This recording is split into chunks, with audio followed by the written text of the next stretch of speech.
We are talking with the superintendent after someone triggered an active shooter alarm for the third time in 5 months.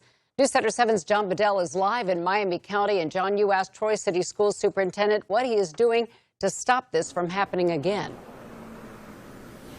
Cheryl, we did, and the latest one right here at Hook Elementary in Troy happened yesterday morning before most kids get to the building to start the day, but the superintendent did tell me that there were some staff here along with some of their kids as Troy police rushed here to respond to this alarm. As you mentioned, Cheryl, this is the third time this has happened since September, so this was my first question to the superintendent. How does this keep happening?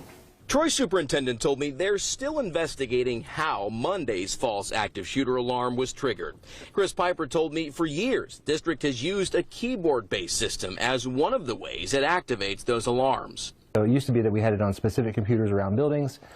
This year we have it on all computers in all classrooms. But Piper says giving more people access means there's a greater possibility for mistakes, like Monday, and the 2 false active shooter alarms triggered in the same day in September at Troy High School. I ran out of doors and I saw people throwing their bags and diving and jumping out of windows to get out of the building. I went to the Troy Police Department for comment. They told me to take any questions I had to the district. How important is it to fix this, Chris, given the one, panic that can and has set in when these happen, and secondly, with the police resources that need to be spent for something that turns out to be a false alarm now 3 times over? Yeah, the police chief and I have talked recently via email, and they're very supportive. Piper said they've made several changes since the fall. To activate the alarm, you now have to hit 2 keys and not just 1, plus the prompt to sound the alarm is set to no, and the user has to switch it to yes.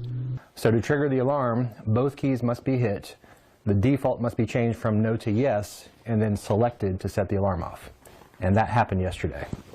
How that happened, we are still unsure. Piper told me they've had training since the fall, too. He said they have to have a system that is both easy to use in an emergency, but also difficult to trigger accidentally. He said one of the things they're looking at here is, can they continue to use this keyboard system, or do they have to look at using something different? We're live in Troy this afternoon. I'm John Bedell, News Center 7.